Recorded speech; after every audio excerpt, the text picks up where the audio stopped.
মতুয়াগড়ে বিজেপিতে ভাঙন। কেন্দ্রীয় প্রতিমন্ত্রী শান্তনু ঠাকুরের পঞ্চায়েত এলাকা থেকে প্রায় 200 পরিবার গেরুয়া পতাকা ছেড়ে তৃণমূলে যোগদান করলেন। বুধবার ঠাকুরনগরের তৃণমূলের প্রতিবাদ মিছিলের মঞ্চে তাদের হাতে দলীয় পতাকা তুলে দেন বনগাঁ সাংগঠনিক জেলা তৃণমূল কংগ্রেসের সভাপতি বিশ্বজিৎ দাস ও দেবাংশু ভট্টাচার্য। বিশ্বজিৎ দাস বলেন, যাদের ভোটে বিজেপি জিতেছিল তাদেরই বিজেপি বেনাগরিক করার চক্রান্ত করেছে। মানুষ বুঝতে পেরেছে মমতা বন্দ্যোপাধ্যায় ছাড়া তাদেরকে কেউ রক্ষা করতে পারবে না। তাই ইছাপুর 2 নম্বর গ্রাম পঞ্চায়েতের কারোলা গ্রাম থেকে 200 পরিবার যোগদান করলেন।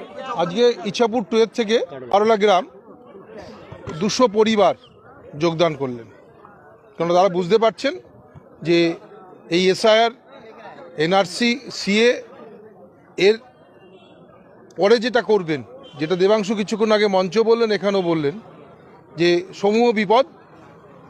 বিজেপি আমাদের ভোট নিয়েছেন, তারা বিজেপিকে ভোট দিয়েছেন, অথচ সেই বিজেপি এখান থেকে এই মানুষগুলিকে বেনাগরিক করবার যে চক্রান্ত, ডিটেনশন ক্যাম্পে নিয়ে যাওয়ার চক্রান্ত করছে।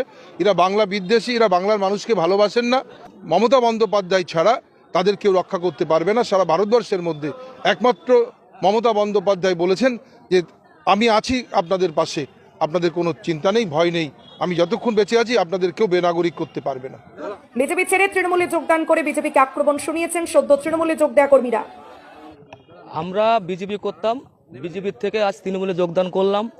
আমাদের যে মাননীয় মুখ্যমন্ত্রী, ওনার যে উন্নয়ন আর আমাদের মতো খেটে খাওয়া মানুষের প্রতি ওনার যে ভালোবাসা, উনি যে প্রতিশ্রুতি দেয় সেটা উনি রক্ষা করে, যার জন্য আজকে আমরা ওনার দলে আসলাম।